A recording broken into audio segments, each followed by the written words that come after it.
כמו שד, אתה אבא מדהים, אתה חבר מצטיין, אתה בן אהוב ובעל למופת. אבל בעיקר ומעל הכל, אתה כל כך אשכנזי.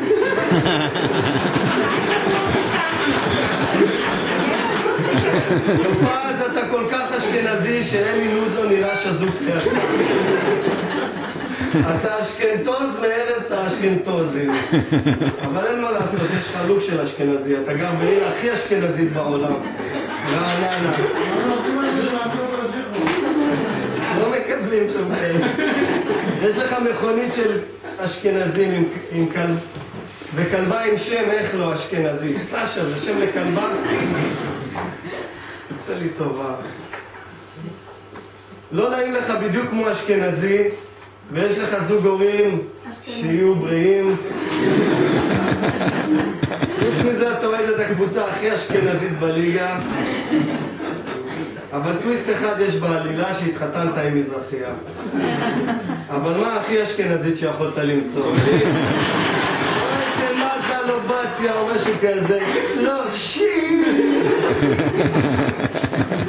עכשיו, הכל היה מסתדר מצוין ועל הכיפק בכפיים, אלמלא העובדה שהדבר שאתה הכי רוצה בחיים זה להיות מזרחי.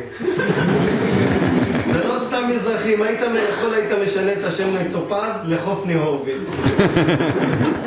ואני לא סתם אומר, יש הוכחות, טופז, המוזיקה שאתה הכי אוהב זה לא דודו פישר אלא צלילי הכרם. אתה אוכל חריף כמו מסעודה משדרות, ואוהב אוכל מזרחי ועממיות כאילו היית חלק מהשלישייה המובילה בש"ס.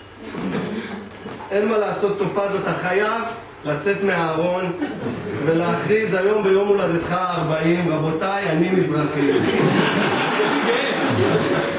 אבא ואמא החליפו אותי בבית חולים. סתם, אבל זה בעצם היופי בך. שאתה בן אדם של קצוות, אתה גם מתנשא וגם חברתי. אתה גם איכותי וגם עממי.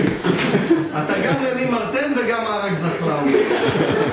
טופז, אתה בעצם כור ההיתוך פה במדינת ישראל. אתה מה שהרצל דיבר עליו כל השנים. אי אפשר לדעת אם אתה אשכנזי הכי מזרחי או המזרחי הכי אשכנזי. אבל עכשיו בגילך המופלג זה ממש לא משנה. תהיה מי שאתה, תהיה פתוח, תהיה קשוב, תהיה אוהב ומחבק. צלח את הרגעים הטובים כמו את הקשיים עם חיוך על השפתיים ואהבה בלבך, ותזכור שאתה בדיוק בחצי הדרך. נכון שבגיל 40 מניסיון עולות מלא מחשבות, האם הדרך שהלכתי הייתה נכונה, מה יכולתי לשנות, והאם כדאי לקום מהספה ולחסל עוד שקית של במבה נוגת.